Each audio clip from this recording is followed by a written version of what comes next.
Olá, meus amigos. Eu, pastor Bruno Palmeira, venho aqui trazendo uma mensagem de fé ao seu coração, das mensagens que Deus tem nos dado e acredito que Deus de alguma maneira vai te abençoar em nome do Senhor Jesus. Se eu for colocar um título nesta mensagem, o título seria Espíritos Encurvadores. Como assim, pastor? Que negócio é esse? O texto é Lucas capítulo 13, a partir do versículo 10 em diante. É a cura da mulher que vivia encurvada. Ela era encurvada fisicamente, mas o espírito que estava nela agindo fisicamente pode agir com o mesmo padrão, encurvando outras áreas da vida da pessoa. Mas vamos acompanhar aqui que você vai entender melhor. E antes, você que acompanha aqui pelo YouTube, não se esqueça de se inscrever aí no nosso canal, de deixar o seu like e nos ajudar, né, a ter mais visibilidade para pregoar a palavra de Deus. Então, Lucas 13, versículo 10 diz assim: E ensinava no sábado numa das sinagogas. Jesus sempre fazia isso, e depois o apóstolo Paulo sempre tinha esse costume de ir à sinagoga aos sábados e ali pregar a palavra de Deus, porque a sinagoga era o lugar que os judeus se reuniam, o sábado era o dia que eles se reuniam, quer dizer, é o lugar e o dia. No Antigo Testamento, né, guardava-se o sábado, então era onde estava o povo. E onde está o povo, Jesus está ali trazendo a palavra, depois o apóstolo Paulo. E assim tem que ser hoje. Onde estão as pessoas, ali temos que chegar com o evangelho. E por isso estamos aqui nas mídias, estamos aqui no YouTube, os pastores, os pregadores por todo o mundo aí estão ocupando os espaços da mídia, como também presencialmente, e aonde tiver pessoas, tem que chegar ali com o evangelho. É assim que tem que ser. Por isso é importante, né, você se inscrever aí, nos seguir e nos ajudar a fazer o evangelho chegar cada vez mais longe. O versículo 11, que é o ponto aqui principal da mensagem. E eis que estava ali uma mulher que tinha um espírito de enfermidade. Havia já 18 anos e andava curvada e não podia de modo algum endireitar-se. Bom, então a Bíblia já está nos revelando que o motivo daquela mulher, a causa daquela mulher ter aquele problema na sua coluna de estar encurvada, era um espírito de enfermidade que já estava ali há 18 anos atuando na vida daquela mulher. A pergunta que eu faço a você, e a pergunta que eu me fiz, de repente eu estava atentando para um detalhe. Esse espírito, há 18 anos atrás, quando ele entrou na vida desta mulher, será que fez ela se encurvar instantaneamente, imediatamente, ou foi algo gradativo? Eu acredito que foi gradativo, não foi instantâneo. O espírito entrou e o inimigo entra quando tem oportunidade. Por isso que a Bíblia diz, 1 Pedro, né, 5:8, ele anda ao derredor, bramando como leão, que ruge, buscando a quem possa tragar. Então ele busca uma oportunidade. E se ele vê uma oportunidade, às vezes um acidente, às vezes, enfim, um acidente, por exemplo, que a pessoa realmente se machuca, mas é uma oportunidade para o inimigo ir lá e piorar a coisa. Quer dizer, já teve o acidente, mas vai piorando a coisa e a coisa fica complicada. Mas foi algo gradativo. Aquele espírito entrou e de repente ela sente uma dor, um incômodo, e ali vai afetando a sua postura, e o tempo vai passando e ela vai encurvando-se. Sua postura vai se deformando cada vez mais até chegar ao ponto que chegou. E esse padrão, o inimigo usa em outras áreas. Por isso que eu estou falando espíritos encurvadores, que entram, eles podem entrar no corpo, na saúde física, não só especificamente na coluna, em outras áreas da saúde. E a saúde da pessoa aí deteriorando, piorando, definhando gradativamente, cada vez mais. A Bíblia fala daquele rapaz que era endemoniado e o demônio jogava ele no fogo, na água, conforme o pai dele estava relatando a Jesus. E ele disse: e esse espírito, quando o apanha, ele joga no fogo, na água e vai se secando, vai definhando. Então, esse mal, esse tipo de espírito pode entrar na saúde e ir encurvando a saúde, como pode entrar também na área moral. Esse espírito que age na vida moral da pessoa leva ela a se encurvar cada vez mais moralmente. É um pecadinho, depois é um outro, daqui a pouco está afundando mais e mais, daqui a pouco está mergulhada no lamaçal do pecado, está totalmente aí com a vida de imoralidade, de prostituição. Esse espírito encurvador pode agir nas emoções. A pessoa vai se deprimindo, vai se entristecendo, vai desanimando, vai desmotivando, vai entregando os pontos, vai se isolando, vai querendo não fazer mais nada, vai se encurvando emocionalmente, psicologicamente. E eu creio que o amigo está entendendo aqui a visão, né? Está pegando a visão. Financeiramente, esse espírito pode entrar e encurvar a vida financeira. A coisa fica amarrada, cada vez mais amarrada. E aí é devendo, e aí é nome sujo, e é escassez, e é falta, e vai faltando as coisas, e tá lá a vida toda amarrada. Espiritualmente, a pessoa vai se encurvando espiritualmente, não ora, não busca a Deus, não vai mais para a igreja, não lê mais a Bíblia, só na carne, só com as coisas seculares aí, só se envolvendo com as coisas seculares. E assim por diante, eu posso falar muitos exemplos de áreas em que esse mesmo espírito, com esse mesmo padrão, atua. O espírito é encurvador. A pessoa vai se encurvando, a coisa vai evoluindo negativamente falando, né? Vai progredindo para o mal, vai progredindo no sentido de ficar cada vez pior, cada vez se encurvando, cada vez se encurvando. Inclusive, só para complementar, o livro de Romanos, capítulo de número 11, veja o que diz aqui, ó, Romanos 11, 10. Diz assim: escureçam-se-lhes os olhos para não verem, e encurvem-se-lhes continuamente as costas. Olha aí, ele está recitando o Salmo 69, 23. O Salmo 69, 23 diz isso. E ele está falando dessa maldição. Você vê que no final do versículo ele fala essa maldição, né, das costas se encurvarem continuamente, para sempre. E também um outro texto aqui para complementar, muito interessante esse texto, né? Romanos 11, versículo 10. E lá no Salmo número 20, versículo número 8, diz assim: uns encurvam-se e caem. Então, se a pessoa for se encurvando cada vez mais, o que vai acontecer? Vai cair. Mas nós nos levantamos e estamos de pé. Então, quem reage, quem se levanta, fica de pé.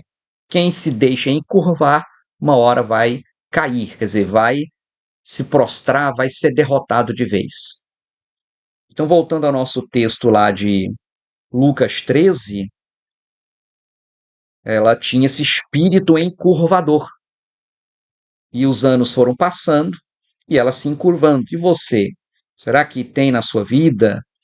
Ou você conhece alguém que tem esse espírito em que a pessoa vai se encurvando cada vez mais em alguma área, né? Você está entendendo aqui, em qualquer área que seja. Ah, mas eu sou de Deus, né? Mas nós vamos ver ali que ela era uma filha de Abraão. Mas havia um demônio que estava conseguindo aprisionar uma área da sua vida, no caso, a saúde. Ah, pastor, mas tudo é um espírito? Aí é que tá. Nesse caso, a Bíblia mostra que era um espírito. Mas todo caso é espírito? Bom, tem situação que aí já são outros fatores, né? Se uma pessoa diz assim, por que que eu não consigo vencer profissionalmente? Aí você vai ver a pessoa, ela é relaxada, ela chega atrasada, ela faz de má vontade, ela não atende bem os clientes, aí, claro, aí não vai dar certo. Aí já é uma questão de causa e efeito, né? Ação e reação. A pessoa diz, olha, eu vivo cansado, minha mente está estranha. Aí você vai ver, a pessoa não dorme bem, dorme poucas horas à noite, não se recupera. Claro que ela vai ficar estressada, nervosa, cansada, esgotada. Aí já não é espiritual, né? Diretamente espiritual. Então tem caso que é uma causa natural, uma causa comportamental. Tem casos que realmente é espiritual. E aí a gente tem que ter comunhão com Deus. Você tem que ter uma vida de oração, de consagração, de intimidade, de comunhão com Deus, uma vida de meditação na palavra, porque quanto mais comunhão com Deus, mais intimidade com o Espírito de Deus, isso vai te dar mais discernimento, seu discernimento espiritual vai ficar mais aguçado. Você vai saber, vai discernir quando existe ou não ali uma ação espiritual. Você vai discernir, pode até ser por um sonho, por visão, que eu já vi casos assim, eu conheço assim, situações de perto, né, que Deus revelou através de sonho ou visão, mas não precisa ser assim, pode ser simplesmente ali o Espírito Santo testificando ao coração da pessoa. A pessoa sente, ela sente ali o incômodo, sente o coração fechar, ela sente que tem alguma coisa, e ela recebe o Espírito Santo testificando ao seu espírito, esse testemunho interior faz ela perceber isso aí, tem alguma coisa a mais, não é natural, não é normal, tem um espírito aí. O Senhor faz a pessoa saber, mas tem que ter comunhão com o Senhor, tem que estar em comunhão com Deus. E no caso aqui foi discernido, né, que o caso era espiritual, foi discernido aqui, né? E o Senhor pode nos dar esse discernimento. E a gente precisa buscar em Deus e saber assim a fonte, né? A origem daquilo ali, se aquela situação é de fato, tem de fato uma causa espiritual, tem um demônio ali, tem coisa que não é natural, e se não for natural, for espiritual, não adianta, que não vai resolver com métodos naturais. O texto diz, no final do versículo 11, Lucas 13:11, que aquela mulher não podia de modo algum endireitar-se. Ela não podia de modo algum endireitar-se. Métodos humanos não não resolviam. Se é espiritual, só vai resolver espiritualmente, com o poder de Deus. Só vai resolver com o poder de Deus. E seguindo aqui o relato, versículo 12, a Bíblia mostra muito isso, né, da origem espiritual de uma situação. Há muitos textos que mostram isso. Em Lucas 13, versículo 12, seguindo aqui, diz assim: E vendo a Jesus, chamou-a a si e disse-lhe: Mulher, estás livre da tua enfermidade. E impôs as mãos sobre ela, e logo se endireitou e glorificava a Deus. Então, uma vez que discerniu que é espiritual, que é uma origem espiritual, é preciso fazer o que Jesus fez e tomar uma atitude direta, específica contra este mal. Você vê que Jesus está na sinagoga, está ali o pessoal, as pessoas, e ele viu aquela mulher. Diz o texto aí, versículo 12, ele viu. Mas não foi um ver natural, foi um ver espiritual. Jesus viu, discerniu e chamou. Chamou na frente de todo mundo. Ele foi assim específico, ele não foi genérico, né? Ele não foi aleatório. Ele foi específico. Chamou e a mulher veio à frente, ele deu uma palavra direcionada, específica. Mulher, você está livre desta enfermidade. E impôs as mãos.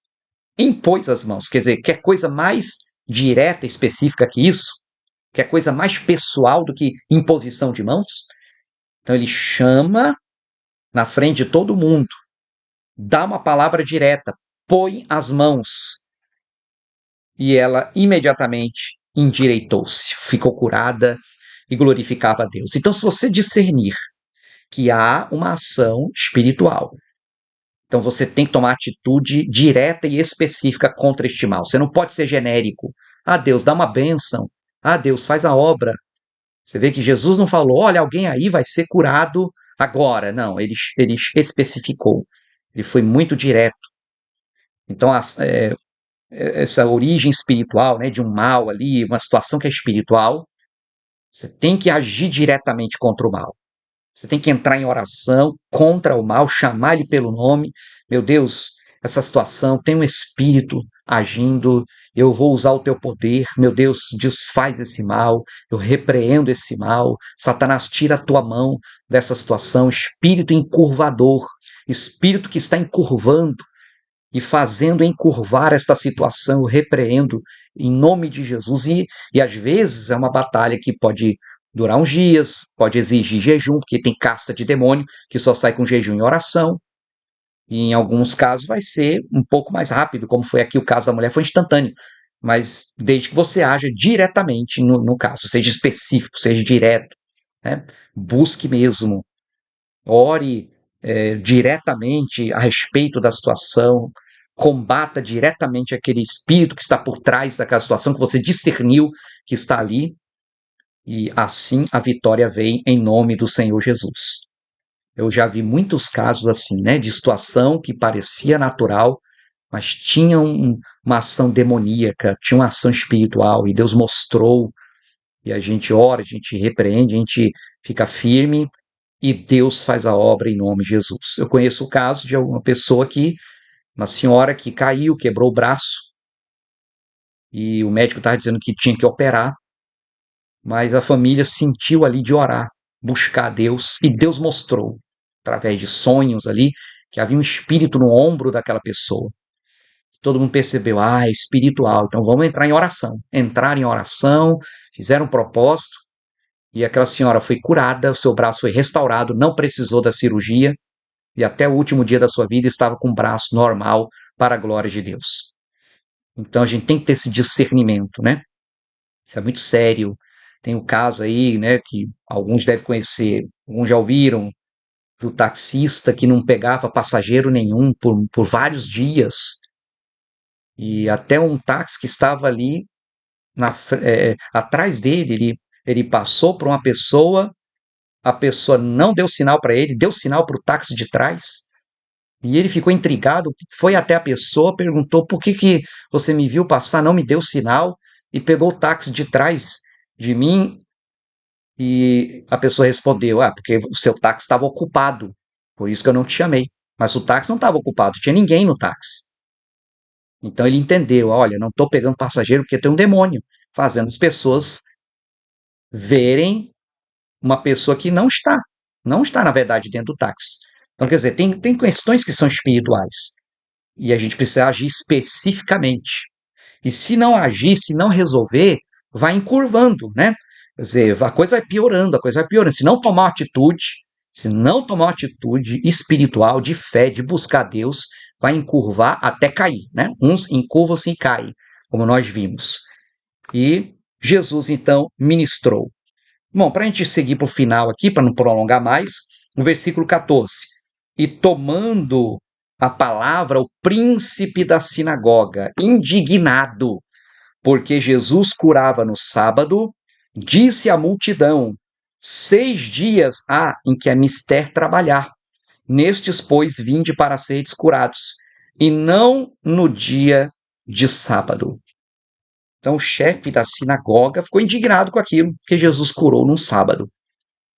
E eu vou falar algumas coisas aqui que não sei se vai mexer com você, mas não é de hoje, desde aquele tempo.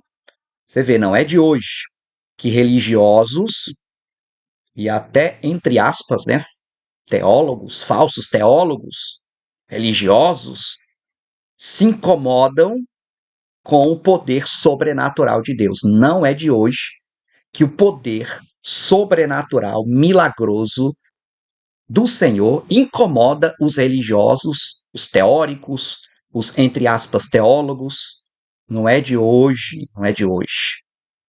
Você vê que até hoje tem religiosos aí que atacam igrejas que creem no poder de Deus, que faz atos de fé, que são pentecostais, enfim. que creem nos dons espirituais, que creem na cura divina. Não é de hoje que religioso que ataca quando o poder de Deus se manifesta. Você viu o que aconteceu ali. Versículo 15. Respondeu-lhe, porém, o Senhor e disse: Hipócrita, no sábado não desprende da manjedoura cada um de vós o seu boi ou jumento e não leva a beber água? E não convinha soltar desta prisão, no dia de sábado, esta filha de Abraão, a qual há 18 anos Satanás mantinha presa? Satanás mantinha presa. O espírito encurvador mantinha ela presa, encurvando cada vez mais, a coisa ia piorar, piorar, piorar. Como Satanás mantém numa prisão, como eu já disse, em outras áreas, através de um mesmo espírito encurvador. Tem gente que é filho de Abraão, como Jesus disse, é uma filha de Abraão. Às vezes é convertido, às vezes é evangélico, é crente, está na igreja, mas o demônio está conseguindo aprisionar alguma área de sua vida, que está piorando mais e mais. Enquanto não resolver, vai piorar. E não resolve sendo religioso, resolve indo diretamente contra o mal com o poder de Deus, específico, direto, através do poder de Deus, como Jesus fez. Mas você vê o que Jesus falou? Hipócrita, no sábado pega o boi, o jumento e leva para beber água, mas não pode libertar um ser humano aprisionado por Satanás? E aí é pesado que eu vou falar, mas não é de hoje. Ouça isso, não é de hoje que bicho vale mais do que gente. Você pensa que isso é de hoje? Hoje em dia tem gente valorizando mais os bichos do que as pessoas. Tem gente preferindo ser pai de pet do que ser pai de gente, ou mãe de gente. Tem gente aí dizendo que pode fazer aborto, aborta porque não é gente, é só um feto, mas não mexa no ovo da tartaruga, não mexa nos ovos das araras. Quer dizer que bicho vale mais do que gente, não é de hoje que tem gente que pensa assim, né? Mas aqui não só a questão do animal, mas também o animal era um bem valioso, como é hoje, mas lá no passado muito mais. Então, não é de hoje, né, que se valoriza mais os bens, as posses, o patrimônio do que pessoas. Não é de hoje que a religiosidade hipócrita prioriza números, cifras, matéria, bens, coisas, mais do que pessoas, mais do que almas, né? Famílias, coisa séria. E o versículo 17. E dizendo ele isso, todos os seus adversários ficaram envergonhados, e todo o povo se alegrava por todas as coisas gloriosas que eram feitas por ele. Você vê que quando Jesus falou ali, deu aquela resposta, os adversários ficaram envergonhados, mas o povo se alegrava pelas coisas que ele fazia. Então, quer dizer, o que Jesus falava e fazia envergonhava uns, alegrava outros. E caminhando para o final aqui da mensagem, a palavra de Deus, a palavra ministrada, revelada do Senhor, te envergonha, te aborrece, te incomoda ou te alegra? Porque, assim, tem gente que quando ouve a palavra, ela se envergonha, ela se aborrece, ela se indigna. A palavra causa, né, causa, entre aspas, um efeito negativo na pessoa. Não é porque a palavra causa efeito negativo, né? Na verdade, a pessoa é a pessoa que não quer saber da palavra de Deus. Por exemplo, se eu falar aqui de fornicação, olha, a pessoa que está na fornicação, na prostituição, ela não será salva se não se arrepender, ela não vai para o céu. A Bíblia diz que o fornicador não entra no céu. Essa palavra pode ser que envergonhe alguém, alguém não goste, porque está na fornicação e ela não gosta de ouvir isso. Se eu chegar aqui e falar de adultério, olha, você que se envolve com outra pessoa que não é sua metade, você vai perder sua alma, você vai perder a salvação, você não vai entrar no céu. Aí tem gente que essa palavra vai envergonhá-la, vai incomodá-la, vai até indigná-la. Tem gente até que se indigna. Mas por outro lado, tem aqueles que se alegram. Quando Deus fala, ela recebe com alegria. E mesmo que seja até uma exortação, ela recebe. Deus, o Senhor está cuidando de mim. Realmente eu não estou bem, eu vou me corrigir. Obrigado por essa palavra. Então ela vai se alegrar. Então, dependendo do seu estado, meu amigo, a palavra vai te alegrar ou te envergonhar. E talvez você reclama aí de algum pregador, foi na igreja, Ah, mas eu não gostei da pregação, né? O problema não é a pregação, é você que quer ficar no pecado. O problema é você que quer ficar na prostituição aí, fora do casamento, sem ser casado, você quer fornicar, quer adulterar, quer fazer coisa errada, e aí quando a palavra vem, você se incomoda, você se indigna. O problema não está na palavra, está em você. O problema não estava em Jesus, nem no que ele fazia, nem no que ele falava. Estava naquelas pessoas ali, que não aceitavam o que Jesus estava trazendo. Bom, para concluir, recapitulando, o espírito encurvador. Ele entra e a pessoa vai piorando, a coisa vai piorar. E se não der um jeito, se não tiver uma reação direta contra isso, essa situação vai continuar e vai piorar e piorar até ficar irremediável, vai encurvar até cair. Então que você atente para isso. Está percebendo? Está se sentindo incomodado com alguma coisa assim, alguma situação? Busque a Deus. Deus é espiritual. E o Espírito Santo vai te dar o discernimento. Se for uma coisa comportamental, alguma coisa de mudar uma atitude, amém. Mas se for espiritual, aí tem que se levantar. Aí tem que ser direto, tem que ser objetivo contra o mal específico. Não, chega, isso não vai continuar. Chega, aonde isso vai parar? Isso aí vai encurvar, encurvar, até que ponto vai chegar isso? Não, está na hora de tomar posição. E se levanta e fica de pé, invoca o poder de Deus, repreende o mal, toma as atitudes de fé e a vitória é sua em nome de Jesus. Deixa eu fazer uma oração por você. Meu Deus e Pai, eu peço basicamente duas coisas. Que essa pessoa tenha o discernimento. Se é espiritual, se há a presença de um espírito encurvador, qualquer outro espírito, por exemplo, 1 Reis 22 fala ali do espírito do engano, da mentira que induziu o rei Acabe à morte. Se há um espírito atuando nesta situação, dá o discernimento. E, meu Deus, uma vez dado o discernimento, no momento que essa pessoa percebe que seja, se não é, ela toma as medidas para corrigir a situação. E se é espiritual, meu Deus, que essa pessoa se levante. E eu, junto com esta pessoa, me levanto agora contra todo o mal que está causando este encurvamento físico, emocional, financeiro, profissional, espiritual, em qualquer área. Eu repreendo esse mal na autoridade do nome de Jesus. Eu repreendo todo o mal contra a sua vida e em nome do Senhor Jesus eu determino: todo mal saia, fique curado, seja liberto, receba a vitória, se levante, fique de pé, em nome de Jesus. Amém? Glória a Deus. Olha, obrigado por estar comigo até aqui, que Deus te abençoe. Não esqueça, se inscreva aqui no canal, curta esse vídeo, compartilhe com alguém que está precisando desta palavra. Que Deus abençoe você, meu forte abraço e até a próxima em nome de Jesus. Um abraço do pastor Bruno Palmeira. Até a próxima.